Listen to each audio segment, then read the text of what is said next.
kekayaan, banyak barang, ya, sangat banyak barang yang luar biasa. Ya. Dikatakan, jiwaku ada padamu, banyak barang tertimbun untuk bertahun-tahun lamanya, beristirahatlah, tenanglah, nyamanlah gitu kan.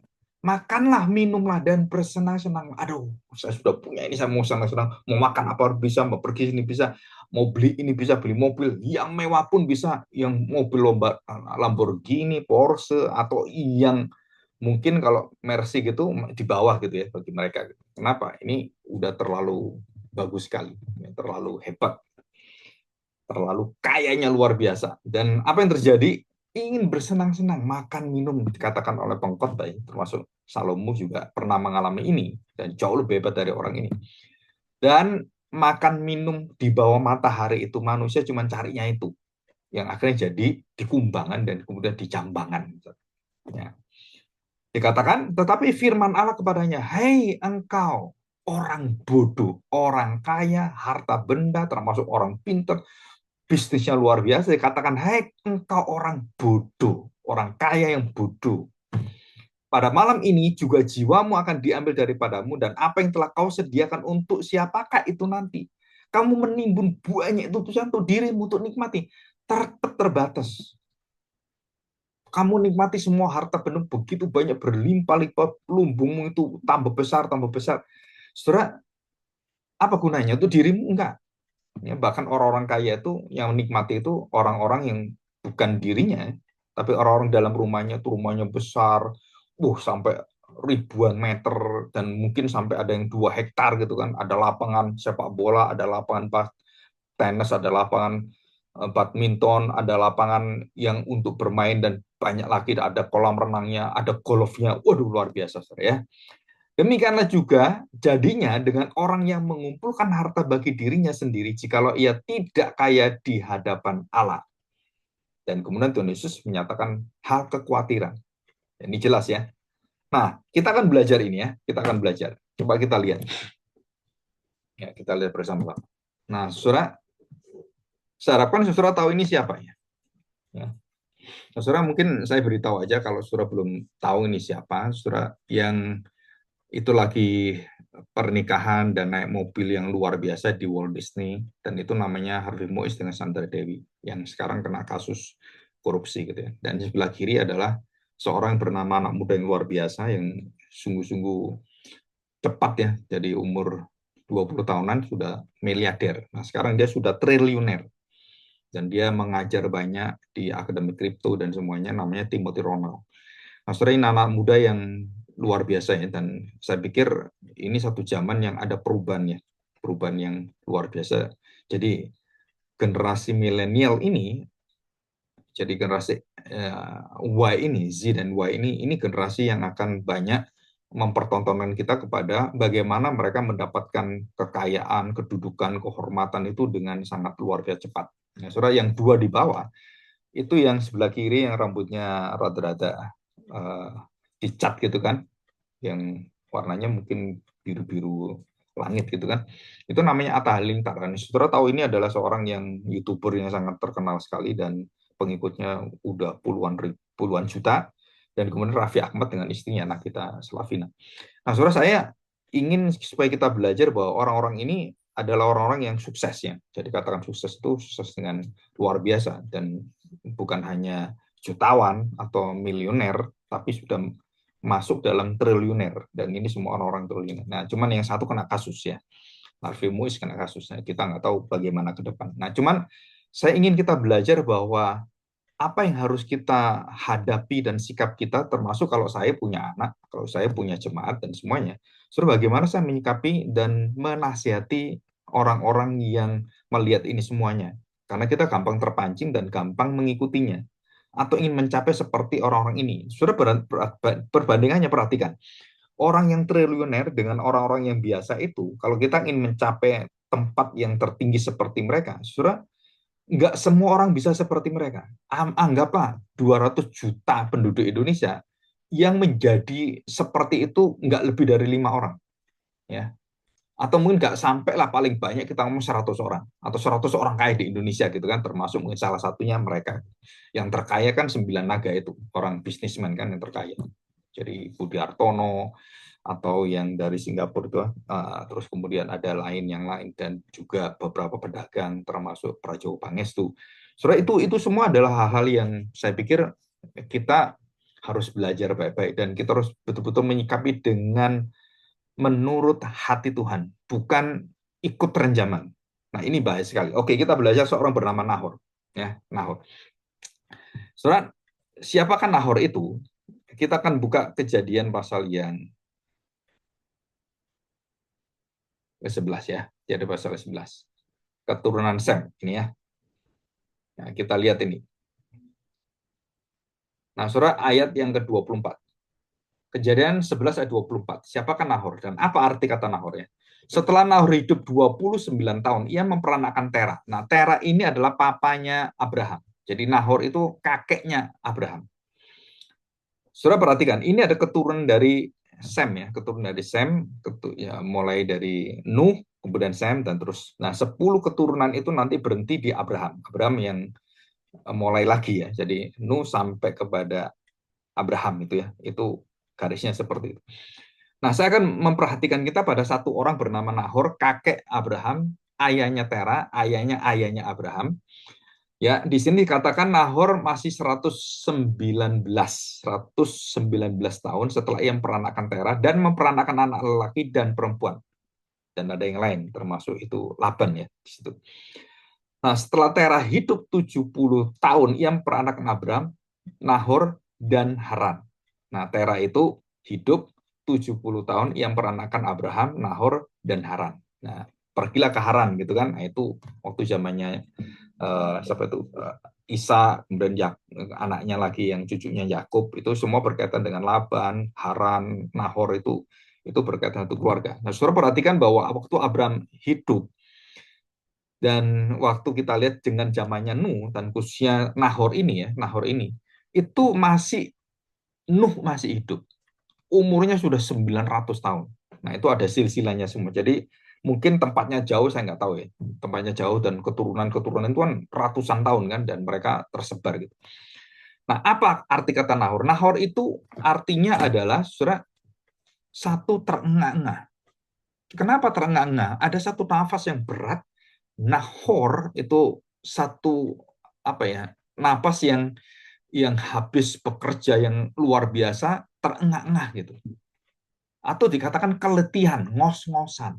Bukan karena tua, bukan karena dia orang yang sudah kelelahan, sudah berumur gitu kan, sudah ya begitu tuanya gitu, bukan. Tapi ini adalah seorang anak yang muda, tapi mengalami kelelahan dan keletihan yang luar biasa karena dia bekerja keras, workaholic.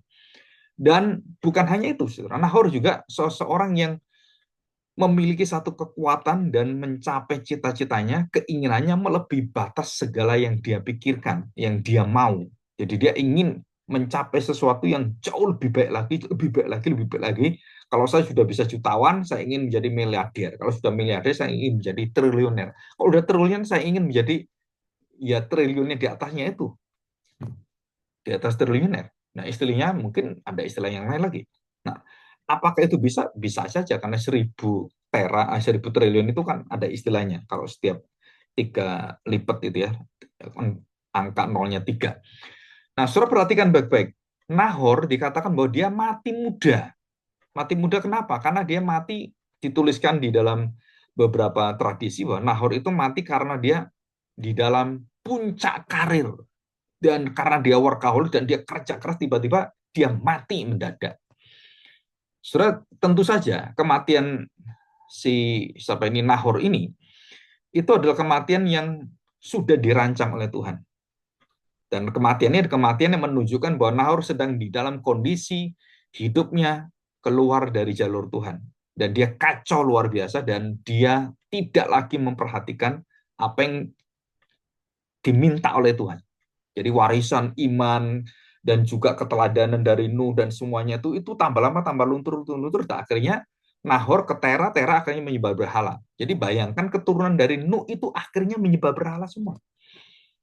Padahal dulunya Nuh itu kan baik, tapi turun sama saja. Dan bahkan lebih sadis, lebih kejam dari siapa? dari orang-orang dari yang dunia itu, dan dia lebih rakus, lebih tamak. Jadi kematian dia mendadak yang cuman umur paling pendek adalah Nahor. Jadi 10 keturunan Nuh, kalau kita tahu keturunan Nuh itu ada 10 keturunan dari ini sampai kepada Terah gitu kan, 10 ini. Saudara, itu adalah keturunan yang paling pendek umurnya adalah Nahor. Jadi umurnya 148 tahun.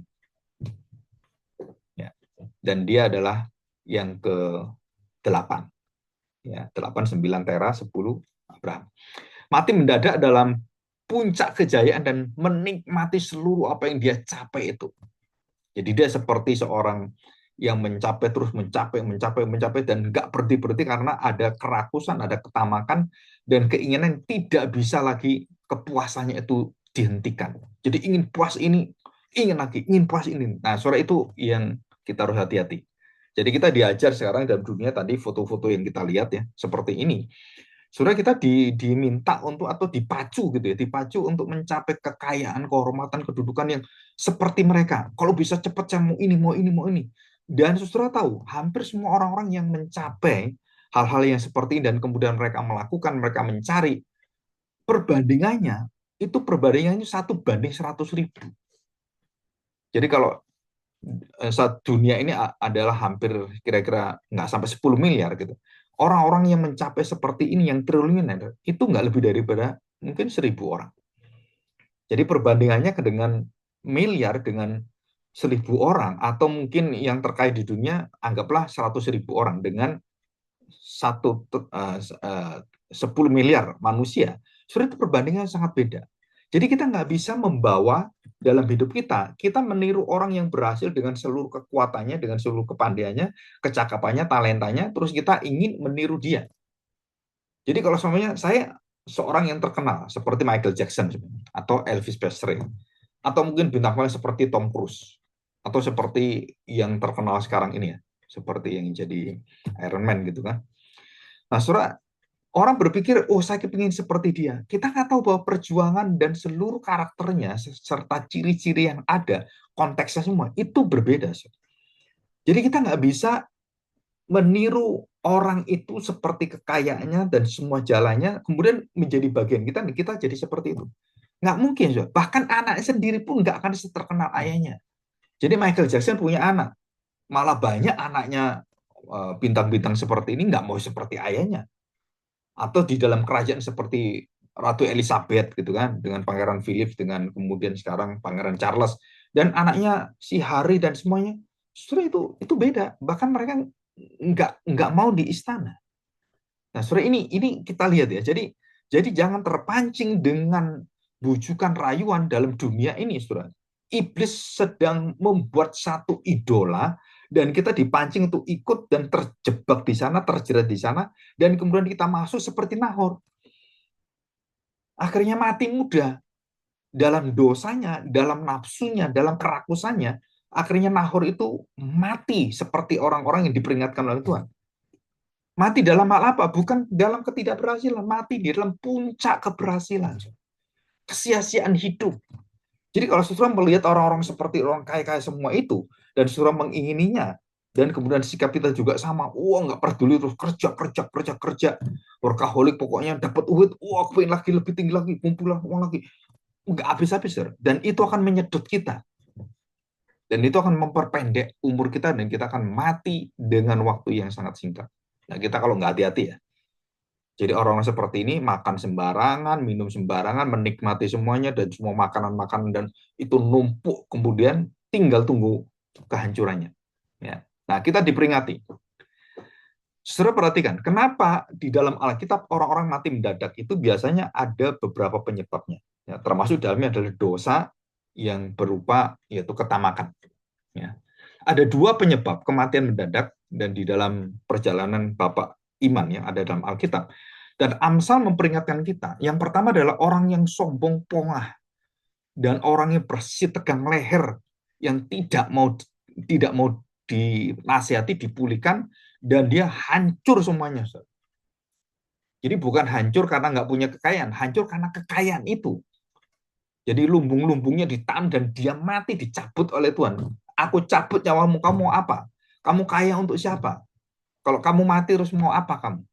Kekayaan nggak kita bawa kemana-mana. Nah, yang kedua adalah seorang yang membual, pembohong, dan penuh dengan kelicikan, penuh dengan waduh pokoknya ngomongnya tuh ngalor ngidul, dan ya otomatis orang seperti ini adalah orang yang mempermainkan orang-orang kaya dan juga mempermainkan keuangan. Dan mereka barusan ini saya dengarkan di tempo.com itu bahwa beberapa badan yang ada ya, beberapa badan yang ada di seperti Bio Farma, Kimia Farma dan semuanya gitu.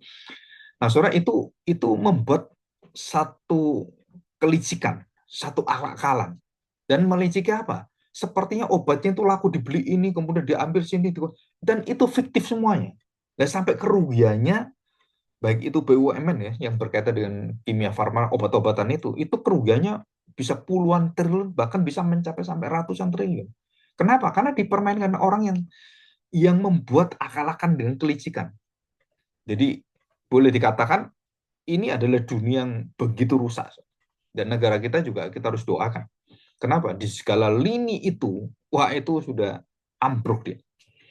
Dan kalau kita nggak kembali pada mental yang betul-betul karakter yang bagus dan integritasnya dan kejujurannya, apa ya kayak kita ngomong kesalehannya, hidup yang kudusnya itu kalau nggak ada, saudara, nggak mungkin Indonesia itu bisa berjaya. Kenapa? Karena ada orang-orang yang memicu kita untuk ingin cepat kaya dengan cara apapun, itu yang bahaya. Ya, ini Nahor. Jadi Nahor itu adalah orang yang menginvestasikan seluruh hidupnya bukan untuk melayani Tuhan. Seluruh waktunya, tenaganya, seluruh usahanya itu untuk obsesinya. Wah, saya ingin terkenal seperti Lisa Blackpink gitu. Maka dia nari, belajar, wah mulai terkenal dan kemudian bisa ikut kompetisi dan kemudian dia bisa juara dan dia naik turun. Sebenarnya itu anak-anak sekarang mungkin satu kesempatan bisa menjadi seperti itu, tapi nggak mungkin kamu jadi Lisa Blackpink misalnya. Kenapa? Itu angan-angan yang utopia, itu mimpi yang tidak ada ujungnya. Adapun orang seperti itu nggak akan mungkin seperti dia gitu. Sudah nggak mungkin itu. Ya, jadi kita harus tahu bahwa hampir semua secara universal, secara generalisasi, saudara, yang menjadi tokoh, menjadi idola cuma satu orang. Banyak yang pengen. Mungkin ratusan juta orang kepingin seperti Blackpink gitu, atau seperti BTS gitu, atau seperti band apa yang dia senang, atau tokoh-tokoh apa yang dia senang. Saudara, nggak mungkin itu kita bisa lakukan. Kenapa? Karena memang semua manusia kepingin yang terbagus, tetapi bukan tempat kedudukannya yang harus kita tiru. Tapi coba lihatlah perjuangannya, bagaimana dia kemudian jatuh bangunnya. Nah, itu yang kita pelajari. Jadi bukan kita ingin kedudukan yang di atas, yang puncak keberhasilan. Sebenarnya kita akan habis-habisan dan mungkin bangkrut. Kenapa? Karena kita terus ingin mencapai itu dan pingin puncak, pingin puas, pingin puas, pingin puas. Nggak ada puasnya, Saudara. Kekayaan itu seperti pasir yang menyedot kita, atau seperti air yang kita minum di tengah laut. Air laut itu. Kita haus minum air laut, tambah haus. Minum lagi, tambah haus, tambah haus. Akhirnya matilah kita. Di dalam apa? Di dalam minum air laut, kebanyakan air laut, kebanyakan kekayaan dunia. Dan itu yang sangat bahaya. Ya, kita harus tahu ini. Jadi bisnis, ketenaran, kekayaan, prestasi itu dicari dunia. Tapi orang-orang Kristen, orang-orang percaya tidak mencari ketenaran dan prestasi dunia, kekayaan, kehormatan dunia, walaupun kita perlu, walaupun kita juga bekerja untuk itu. Tetapi tujuan utama hidup kita bukan harga diri kita, kemampuan kita, kita menilai diri kita di atas orang lain, tetapi harga diri kita adalah kita sudah mendapatkan kehormatan, kemuliaan di dalam Kristus. Jadi kita nggak cari kemuliaan lagi. Kita memuliakan Allah Bapa, kita memuliakan Kristus, kita memuliakan Allah, memuliakan Tuhan. Kita tidak mencari kemuliaan. Nah, saudara harus tahu ini. Ya. Kita tidak mencari kemuliaan. Kenapa tidak mencari kemuliaan? Nah, saudara, kita harus tahu kenapa tidak mencari kemuliaan. Karena memang kita sudah dimuliakan Tuhan, kita sudah mendapatkan keselamatan, kita sudah mendapatkan harta yang terpendam, yang termulia, yang paling berharga adalah Kristus. Jadi dunia ini tidak bisa membawa kita, menghanyutkan kita. Ya, jadi kita harus tahu ini. Ya, kita harus betul-betul tahu ini. Nah, setelah kita akan belajar kenapa kerakusan, ketamakan, dan ketidakpuasan itu akan menghancurkan semua manusia. mulai dari Adam dan Hawa, mulai daripada Kain, mulai daripada kita lihat menara Babel dan semuanya menara itu kan Babel itu kan, kemudian Sodom Gomora dan semua itu, sebenarnya itu yang dicari dunia, kenikmatan-kenikmatan seperti itu. Dan Tuhan Yesus mengingatkan kita tentang ayat ini. Saya akan bacakan ya. Ini penting sekali kita dengarkan ini. Kenapa? Karena sebenarnya ini menjadi satu peringatan serius sekali. Tak seorang pun dapat mengabdi kepada dua tuan. Saudara, tuan kita bukan kekayaan, kehormatan, nama baik kita, dan prestasi kita. Itu bukan tuan kita. Ya, kita tidak bisa mengabdi kepada Tuhan dan kita juga mengabdi pada apa yang kita cari yang untuk kehidupan kita masa mendatang. Saudara, itu bukan tujuan kita, itu bukan kemuliaan kita. Kemuliaan kita adalah Tuhan. Tak seorang pun dapat mengabdi kepada dua tuan, karena jika demikian ia akan membenci seseorang dan akan mengasihi yang lain, dan ia akan setia pada seseorang dan tidak akan mengindahkan yang lain. Kamu tidak dapat mengabdi kepada Allah dan kepada Mamon. Nah, saudara, bentuk dari kata Mamon itu bisa kekayaan, kehormatan dan semuanya. Ya. Nah, kita lihat sekarang di dalam Lukas tadi ya, Lukas 12 ayat yang ke-15. Saya bacakan, saudara. Berjaga-jagalah dan waspadalah terhadap segala ketamakan. Bukan cuma satu ketamakan, segala ketamakan dalam bentuk apapun ketamakan. Ketagihan, adiktif, ketagihan uang. Dapat uang itu enak, kerja lagi, tambah banyak, tambah giat. Wah, siang malam gak peduli waktu, gak peduli apapun. Terus kerja, dapat duit, dan kemudian sakit, kemudian gagal ginjal, jantungnya gagal jantung, terus kemudian dioperasi, habis semua uangnya mati. Ya, habis semuanya uangnya mati. Terus saya tanya, untuk apa kamu kerja seperti itu? Saya juga pernah mendengar satu orang, saudara, mendapatkan semua, dan waktu dia muda dia kerja dan kemudian dapat modal dari papanya, wah dia giat-giat, dan kemudian sampai batas waktunya, dia seorang Kristen, cuma batas waktunya dan divonis oleh dokter waktu dia periksa ya, di Singapura itu, dan dikatakan bahwa kamu sudah gagal ginjal. Kenapa gagal ginjal? Dokter mengatakan kamu suka minum soft drink, Coca-Cola, Sprite, wah enak itu, wah malam-malam kerja minum, main lagi, malam kerja minum, suruh bikin Indomie, pop mie dan semuanya, waduh pokoknya itu enak aja gitu, karena uang banyak dia mau kemana bis, suruh tubuhnya nggak diperhatikan, kesehatan nggak diperhatikan, seluruh kondisi nggak diperhatikan, akhirnya hancur, gagal ginjal, dan kemudian dicuci darah, mati sekarang, udah mati orang, udah meninggal. Dikatakan apa? Berlimpah-limpah harta. Walaupun seorang berlimpah-limpah hartanya, hidupnya tidaklah bergantung pada kekayaan itu. Ya, tidak bergantung pada kekayaan itu. Nah, kita lihat sekarang 1 Timotius pasal 6. Ini lebih mantap lagi. Perhatikan, saudara. Tetapi mereka yang ingin kaya, nah ini kan diajar ya oleh tadi siapa? Oleh Timothy Ronald, oleh tokoh-tokoh seperti orang-orang yang kita kenal seperti Atta Halilintar, terus kemudian Raffi Ahmad, terus Harvey Muiz, terus kemudian ada orang-orang yang mungkin seperti Deddy Corbuzier gitu kan, yang bisa YouTuber yang kekayaannya per bulannya bisa sampai puluhan miliar gitu kan. Saudara harus tahu betul. Jadi kita harus melihat betul dengan hikmat. Orang-orang seperti ini kan itu hak mereka kan. Mereka mempunyai kehidupan yang tanda petik yang diberkati, yang berlimpah-limpah, yaitu urusan mereka dengan kehidupan mereka pribadi, dengan seluruh pekerjaan dan juga di hadapan Tuhan. Nah, kalau kita sudah punya pola-polanya, sudah punya arahnya, sudah punya teladannya, sudah punya semua bagaimana kita menjadi orang Kristen, dan bukan itu tujuan kita. Ya, dalam 1 Timotius pasal 6 ayat 9 sudah dikatakan dengan apa? Sudah perhatikan. Tetapi mereka yang ingin kaya terjatuh ke dalam pencobaan. Pencobaannya apa? Wah, banyak sekali saudara pencoba. Ke dalam jerat dan ke dalam berbagai-bagai nafsu. Nah, saudara perhatikan. Jerat, nafsu. Jatuh dalam pencobaan, jerat, dan nafsu. 3 hal. Saudara. Pencobaan, dan dicoba dengan apa? Wah, saudara banyak hal. Tentang wanita, tentang free sex, tentang menghina orang, dan banyak hal. Dan kita merasa kita tinggi hati, kita senang menghina orang, dan kemudian saya lihat beberapa orang muda itu seringkali mengkritik orang-orang, wah kaya umur Sudah tua jadi kaya buat apa? Nah, kalau muda kaya, nah saudara mulai menghina orang, mulai mencela orang, dan dia merasa lebih hebat dari orang itu. Ya, seperti Timothy Ronald, kemudian eh, tanda petik ya, tanda petik merendahkan Lo Keng Hong gitu kan, yang seorang eh, pialang saham yang sudah berhasil, sudah jadi triliuner. Nah, kamu udah tua, kalau saya kan masih muda. Nah, saudara, ini terjadi apa?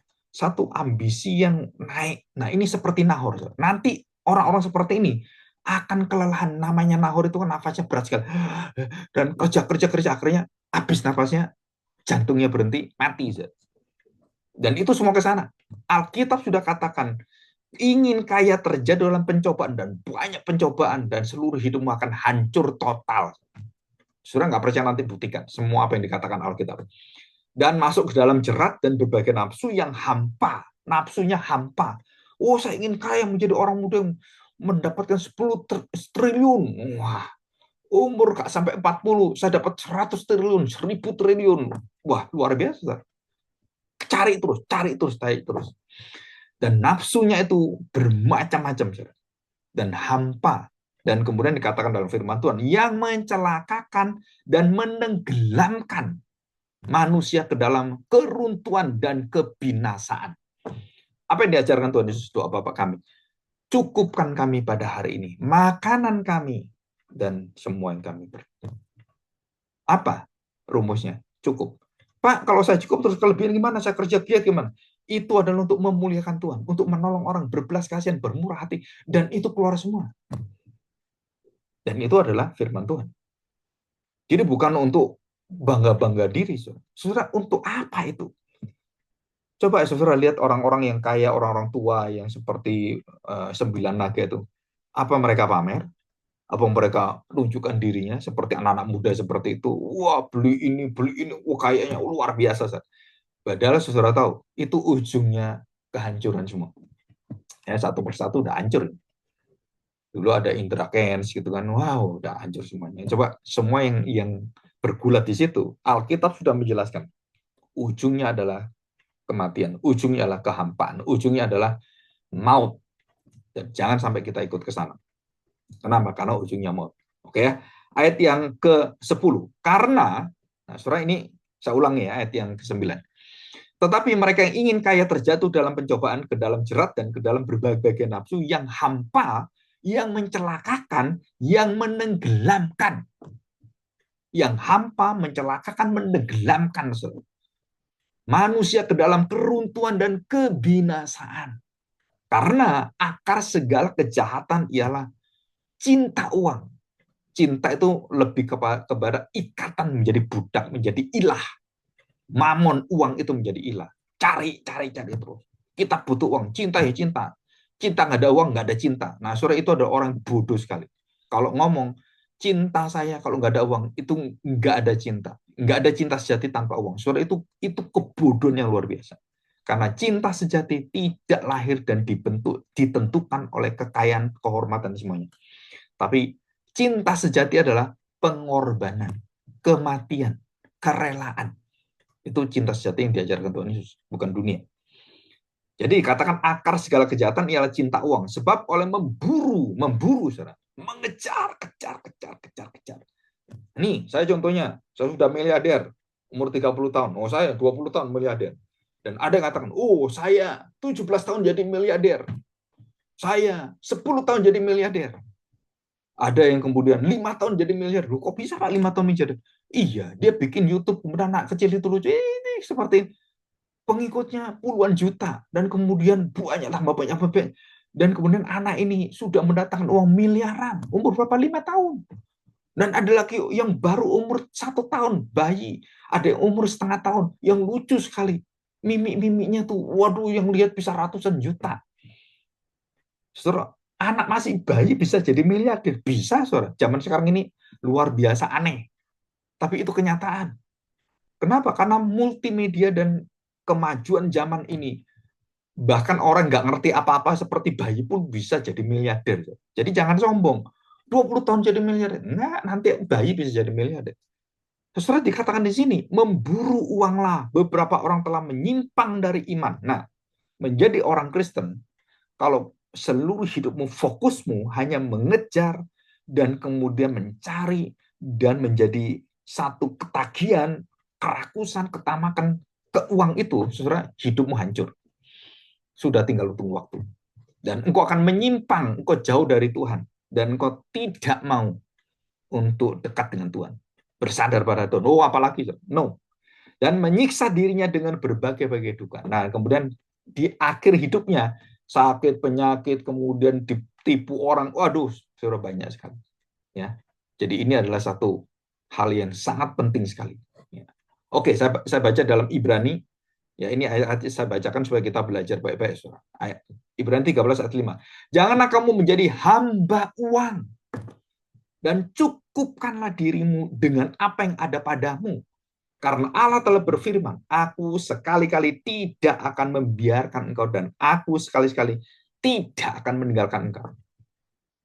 Jadi saudara perhatikan ya, hamba uang dengan orang yang mengandalkan Tuhan, itu betul-betul antara ujung kiri dan ujung kanan, ujung atas dan bawah, bumi dan langit. Jadi kita tahu bahwa orang mencari uang yang terjebak dan mengingini, mengejar, memburu kekayaan uang dan kehormatan semuanya. Saudara, itu ujungnya adalah kamu akan tenggelam, hancur, binasa, dan runtuh. Dikatakan di sini. Tuhan mengatakan apa? Aku sekali-sekali tidak akan membiarkan engkau dan aku sekali-sekali tidak akan meninggalkan engkau. Dan ini janji Tuhan. Jadi kalau kita punya hati cukup, Tuhan akan penuhi kita semua. Jika ada sesuatu yang tidak beres dalam hidup kita, dan kemudian ketamakan seperti yang kemudian terus-terus sampai puncaknya, dan Tuhan berkata dalam Lukas 12:15 kan, dan juga seterusnya itu, aku hari ini akan cabut nyawamu, apakah engkau ikut di dalam seluruh imanmu kepada saya? Jawabannya enggak. Jadi ketamakan dan keserakan terjadi saat seluruh cita-cita kita itu tercapai dan dapatkan plus. Israel dibuang oleh Tuhan di pembuangan itu. Bukan karena Israel dalam kemiskinan, dalam keruntuhan, bukan. Tapi mereka dalam kekayaan dan mereka saking kayanya, mereka bergabung dengan kerajaan-kerajaan dan mereka kemudian menyembah berhala, ingin seperti dunia dan semuanya. Waduh, saudara, itu rusaknya luar biasa. 10 suku bangsa Israel dibuang oleh Tuhan, hancur dan tidak bisa kembali. Ya, yang akhirnya menjadi tanda di Samaria itu waktu Tuhan mengatakan di Bukit Gerizim di Samaria itu. Mereka kemudian mendirikan, karena di Yerusalem nggak mungkin, mereka udah pisah. Jadi secara fisik aja udah pisah. Jadi dikatakan seluruhnya itu berkelimpahan, disitulah kita terhilang. Disitulah kita hancur. Kenapa? Tinggal tunggu waktunya. Kenapa? Karena kehausan, ketidakpuasan muncul lagi. Kalau sudah triliunan apa? Oh, saya ingin ini. Kalau sudah ini apa? Akhirnya ujungnya seperti orang-orang kaya yang akhirnya hampa. Terus apa yang dilakukan? Bunuh diri, saudara. Bunuh diri. Hidup untuk apa?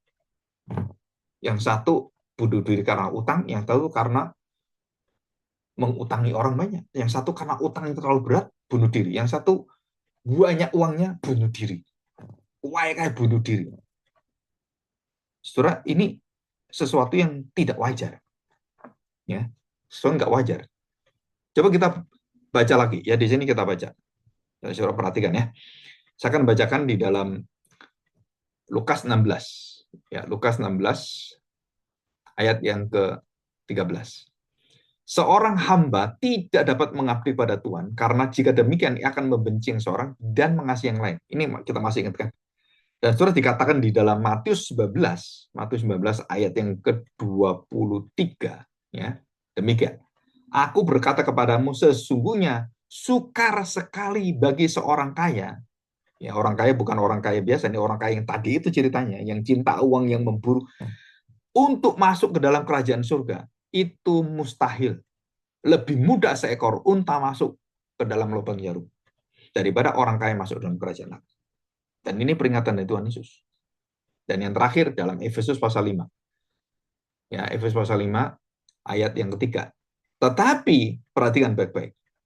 Rupa-rupa kecemaran, percabulan, dan keserakahan disebut saja pun jangan di antara kamu. Sebagaimana sepatu bagi orang kudus. Jadi ya saudara perhatikan, Pak, saya mau ini, anak saya mau minta saya untuk apa? Saya mau kerja ini, dan kalau bisa ini saya kerja ini, dan coba kasih saya modal. Dan nanti kalau punya uang, wah dia akan terus memburu itu. Saudara, perhatikan, saudara. Disebut saja jangan. Hati yang rakus, yang tamak, saudara. Apalagi anak-anak kita didik cari uang banyak-banyak. Nanti kalau bisa kasih papamu, mamamu ya, ayo semakin banyak, kerja keras anak, kerja keras. Saudara, kita sedang melawan natur keselamatan, natur kekudusan kita. Dan ini bahaya sekali. Dan saya tahu banyak di gereja-gereja, di kota-kota, hampir semua pemuda itu ingin mencapai hal seperti ini. Dan saya memberitahukan, seluruh berkat Tuhan yang disalahgunakan, kita harus bertanggung jawab. Seluruh berkat Tuhan yang disalahgunakan, dan apalagi untuk membangun diri kita, untuk menjunjung kita, dan untuk memuliakan kita, untuk membanggakan diri kita, untuk menghina orang lain, saudara, itu adalah yang dibenci Tuhan. Karena seluruh apa yang menjadi kebanggaan kita, saudara, nanti ujungnya adalah semua menuju kehampaan, kesia-siaan. Dari sia-sia menuju sia-sia di bawah matahari, tidak ada yang berarti, semua adalah sia-sia, semua adalah kosong. Jadi kalau kita terjebak di situ, terjerat di situ, tenggelam, saudara. Semakin kita cari, semakin kita mau memuaskan, saudara, semakin kita merasakan ketidakpuasan. Jadi kepuasan dunia ini, saudara, waktu kita isi di dalam jiwa kita, saudara, jiwa kita semakin hampa, semakin dalam kegelapan, dan kita menuju kepada hukuman maut neraka. Dan itulah ujungnya. Kepuasan yang kemudian diisi, kemudian tidak puas, diisi lagi tidak puas, dan ketidakpuasan di dalam segala kepuasan itu adalah ujungnya maut. Jangan pernah saudara terjebak di dalam hal seperti ini. Dan kita harus belajar untuk membuka seluruhnya di hadapan Tuhan. Ya. Oke, saya pikir hari ini cukup sekian, dan kita akan belajar di kemudian hari hal-hal yang lebih penting lagi. Ya. Dan ini saya akan berikan secara singkat ya. Nah, saudara, peringatan apa di dalam hidup Nahor dan juga perkataan Tuhan Yesus bagi kita? Saudara perhatikan, walaupun Nahor tahu warisan iman yang diberikan dan juga keteladanan dari Nuh, dari semuanya, dan menjadi cerita, saudara, itu semua perintah nasihat dan juga yang sudah kita terima dari sekolah minggu, kita sekolah teologi, pemimpin gereja, pemimpin rohani, baik itu pendeta, penatua, diaken, dan semuanya. Tetapi saudara harus tahu ini, ya. Tetapi apa? Pola hidup dan karakter, saudara, kita jauh lebih jahat dari orang lain, tidak pernah berbelas kasihan dan tidak pernah bermurah hati, saudara, dan kita lebih licik daripada orang lain, dan lebih jahat, lebih sadis, dan tidak memiliki belas kasihan, apalagi kepada orang-orang yang di bawah kita, pegawai kita, pembantu kita, dan semuanya. Kita peras mereka, dan kita hina mereka, kita caci mereka, dan kita lebih sadis daripada, dan kita lebih kasar dari orang-orang bos dunia. Saudara, itu dikatakan bahwa hidupmu sangat brutal, sangat kotor, dan kamu layak dibinasakan Tuhan. Jangan main-main dengan Tuhan. Jadi kalau saya menjadi orang percaya, orang Kristen, saudara, kita harus mendahulukan karakter Allah. Kemarahan itu ditahan, keadilan itu di depan, belas kasihan itu di depan. Tapi kalau kita suka marah dan menghina orang, ya apalagi kita jadi bos, kita ngomong orang, babi lu, oh malas lu, itu gampang. Dan orang kan melihat, loh, ini kan pemimpin gereja saya, oh ini kan pendeta saya, oh ini kan orang-orang yang di dalam gereja itu, kenapa seperti ini? Nah, setelah itu pasti akan ada orang seperti itu. Dan kita tahu keteladanan kita sangat lemah, ya, kita sendiri sangat lemah. Dan juga yang kedua, jangan pernah, nah ini peringatan, dengan Nahor ini, jangan pernah membawa atau melegalkan hidup yang rusak itu. Dan kemudian kepada anak kita, kamu harus cari kerja kamu. Saudara, itu bahaya sekali. Kita bukan kerja untuk kerja, kita adalah kerja untuk memuliakan Tuhan. Jangan pernah mendorong orang lain melegalkan hidup seperti itu, dan kemudian meminta orang lain meniru kita, mengajar orang lain mengikuti kita, dan orang lain kemudian lebih jahat dari kita. Dan itu dikatakan Tuhan Yesus, kamu didik orang-orang seolah-olah rohani tapi lebih jahat, generasi yang mendatang lebih jahat dari kamu, lebih sadis dari kamu. Dan itu adalah kebinasaan. Nah, saudara, kita belajar ini. Dan maksud daripada keturunan sebelumnya siapa? Rehu. Rehu itu adalah orang mendulukan kepentingan hubungan manusia yang dengan Tuhan nggak peduli. Dan kemudian Seruk yang di atasnya Nahor itu, ya, nenek moyang Nahor. Seruk apa? Orang yang mengandalkan kekuatan. Oh, kalau saya bisa saya melakukan ini, kalau saya bisa saya beriman. Terus itu semua orang-orang yang mungkin dikatakan menipu diri sendiri. Dan kemudian Nahor terjerat dalam apa? Hidup sekularitas. Hidup dalam keserakan, kemakmuran palsu, kejayaan kenikmatan dunia yang begitu palsu. Dan kita tidak boleh mengikuti mereka. Kenapa? Nah, kita baca nih ya. Satu perkataan terakhir yang sangat bagus sekali. Roma pasal yang pertama, ayat yang 32. Sudah perhatikan. Dikatakan di sini. Sekalipun, sekalipun, sekalipun. Ya, ini luar biasa ini ya. Ya, perhatikan saudara. Dari ayat 18 ya. Sebab murka Allah nyata dari surga atas segala kefasikan, kelaliman manusia dan menindas kebenaran dengan kelaliman. Yang dikatakan di situ. Nah, ayat yang ke-21. Perhatikan, saudara. Sebab sekalipun mereka mengenal Allah, mereka tidak memuliakan Dia. Nah, kalau orang Kristen sudah mengenal Allah, tapi hidupnya seperti itu dan seperti itu, saudara-saudara siap untuk dihakimi dan saudara akan di depan Allah akan mendapatkan satu pemisahan kekudusan Tuhan. Sekalipun mereka mengenal Allah, sekalipun mereka tahu hukum Taurat, sekalipun sebaliknya dikatakan, pikiran mereka menjadi sia-sia dan hati mereka menjadi bodoh. Mereka menggantikan kemuliaan Allah dengan yang tidak fana, yang kekal itu, dengan gambaran yang mirip dengan manusia dan buru-buru binatang-binatang semua. Kekayaan, kehormatan, uang, dan semuanya. Dan dikatakan di sini, sekalipun mereka tahu, sekalipun mereka mengerti, sekalipun mereka betul-betul tahu apa itu yang disebut sebagai hukum Taurat, apa itu kasih, tapi nggak pernah menjalankannya. Dan sekalipun, sebab walaupun mereka mengetahui, sekalipun mereka mengetahui tuntutan-tuntutan hukum Allah, yaitu bahwa setiap orang melakukan hal demikian patut dihukum mati. Jelas kan? Mereka bukan saja melakukan sendiri, tetapi mereka juga setuju dengan mereka yang melakukannya. Nah, ini suara kebinasaan. Ya, kita bersyukur di hadapan Tuhan dan kita mohon pertolongan Tuhan. Mari kita berdoa. Tuhan berkati kita.